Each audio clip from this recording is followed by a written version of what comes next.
तो बड़े दिनों बाद आ रहे हो भाई। बैठो बैठो बैठो। इतना बड़ा बैग और रमेश इतना बड़ा बैग कैसे हो गया? घर से भाग कर आ रहे हो क्या? क्यों? हालात ही ऐसे बन गए। अरे यार तो तूने बहुत देर कर दी घर छोड़ने में। अब तक क्या सोचते रहे? सोचता रहा मुझे क्या करना चाहिए।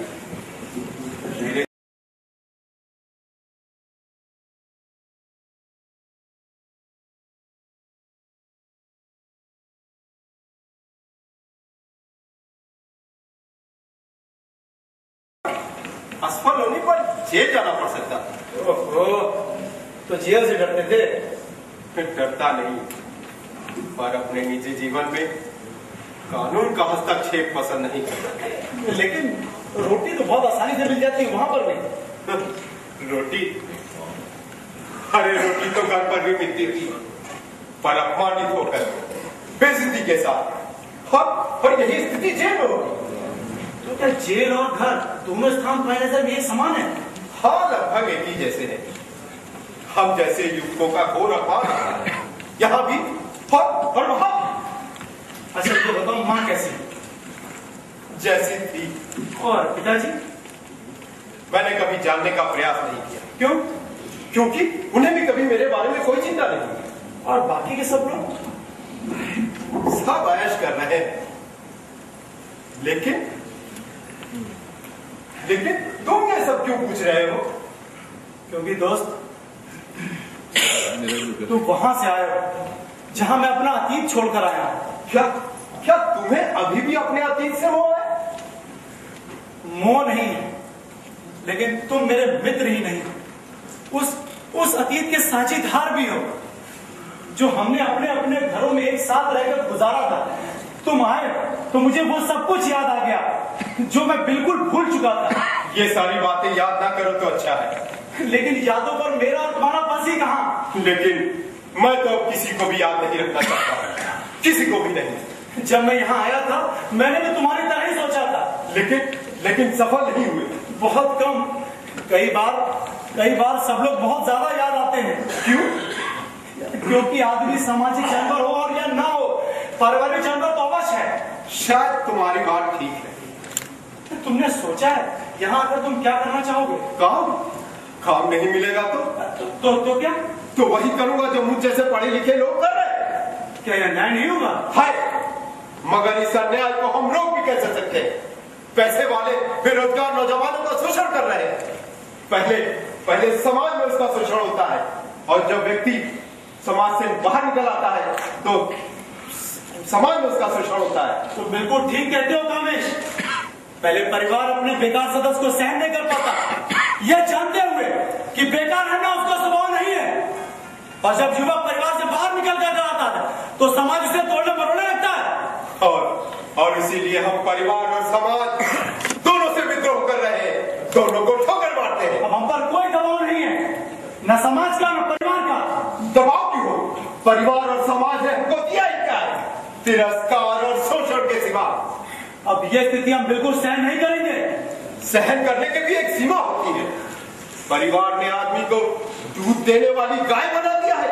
दूध ना दो तो गाली खाओ। अरे गाली ही नहीं खाओ, बल्कि चरवाहों के ढेरों में हाथ दिए जाओ।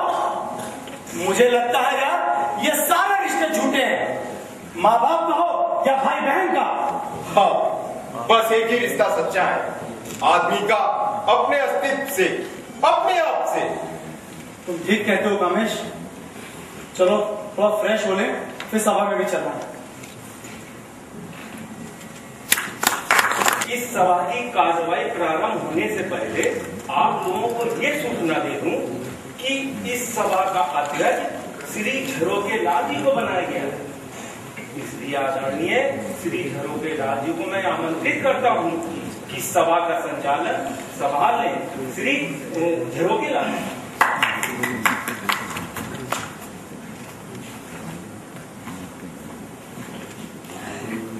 भाइयों एवं बहनों, आपने मुझे इस सभा का सभापति बनाया, इसके लिए मैं आपका धन्यवाद करता हूँ। और आपने मुझे बोलने का अवसर भी प्रदान किया। आज हमारा देश विकास के रास्ते पर चल पड़ा है। अभी हाल ही में हमारे देश के माननीय प्रधानमंत्री जी ने करार को मंजूरी दिलाकर इस देश को विकास के रास्ते पर ला दिया है। हमें आशा है कि हमारा देश इससे और विकास करेगा। अरे आपको देश के विकास के ऊपर नहीं बोलना है, आपको बुजुर्गों की कठिनाइयों के ऊपर बोलने के लिए दुखी राम जी का बोलना। हाँ, तो मैं दुखी राम जी को बुलाने की कृपा करूंगा। अभी कृपा नहीं, अनुरोध करूंगा। अच्छा, तो मैं अनुरोध करता हूँ भाई दुखी राम जी। हाँ आइए भाई दुखी राम जी।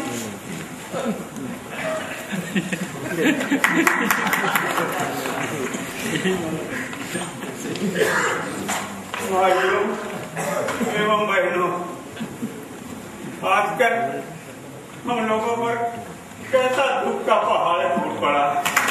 अरे भाइयों, ये आप लोग क्या कर रहे हैं? तालियां नहीं बजाई जाती। हाँ भाइयों, तो मैं कह रहा था कि कैसा समय आ गया है।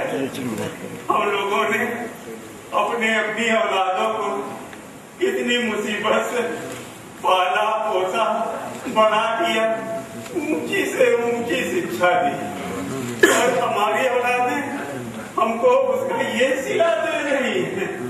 वो लोग हम ही लोगों को बेचने पर उतारू हैं। भाइयों, आप लोगों ने कभी ऐसा देखा, कभी ऐसा सुना?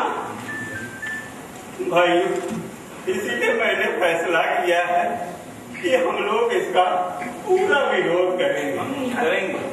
थाना पुलिस जाएंगे, अदालत जाएंगे, लेकिन हम ये अन्याय नहीं सहेंगे। हाँ भाइयों, हम ये अन्याय नहीं सहन करेंगे।